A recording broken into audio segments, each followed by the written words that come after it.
Hey guys, good morning সবাইকে। সকাল সকাল আমি আজ চলে এসেছিলাম বাজার করতে, কারণ সকাল সকাল আসলে কিন্তু টাটকা ভালো সবজিগুলো পাওয়া যাবে। আর বাজার করার কারণটা হচ্ছে আমাদের শ্রীহনের আজকে 21 দিন হয়ে গেল।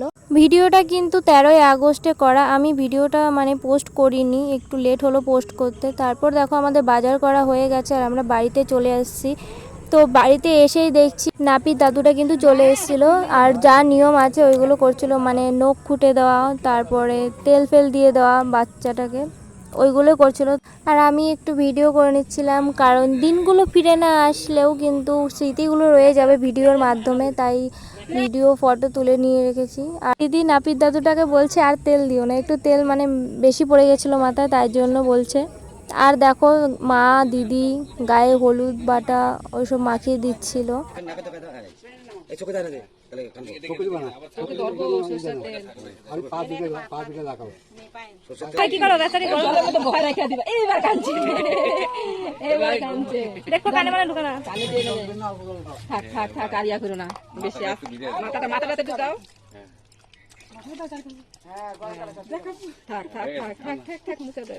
তারপর কিন্তু শ্রীহন পাপার স্নান করানোর পরে দিদি আর শ্রীহনকে নিয়ে তুলসী মন্দিরের ওইখানে নিয়ে গেছিল। আরও কি কি নিয়ম আছে, ও শ্বশুর বাড়ির যে নিয়মগুলো আছে ওইগুলো করানোর জন্য।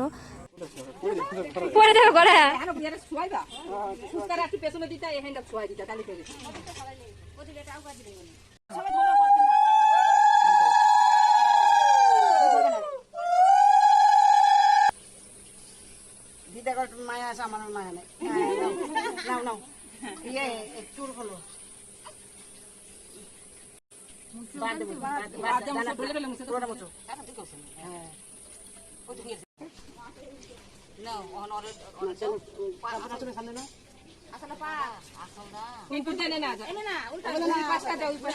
দরকার বলে বড় করো, ওটাতে আর একটা জিনিস যাবে।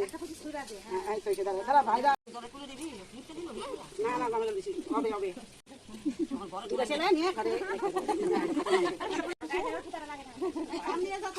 তারপর দিদি শ্বশুরবাড়ির যেসব নিয়ম ছিল ওইগুলো করানোর পরপর কিন্তু ঠাকুরমশাই চলে এসেছিল যজ্ঞ করার জন্য।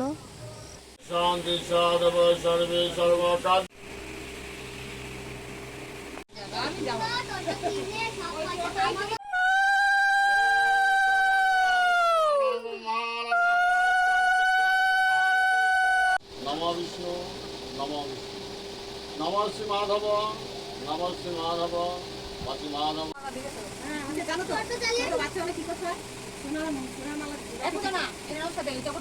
তারপরে যজ্ঞের পুজো হওয়ার পরে আমি বাইরে চলে এসেছি আর মা বললো দীপা আর রূপসাকে ডেকে নিয়ে, তো ওরা মাঠের দিকটায় বসেছিল, তো আমি ওদের ডাকতে এসেছিলাম।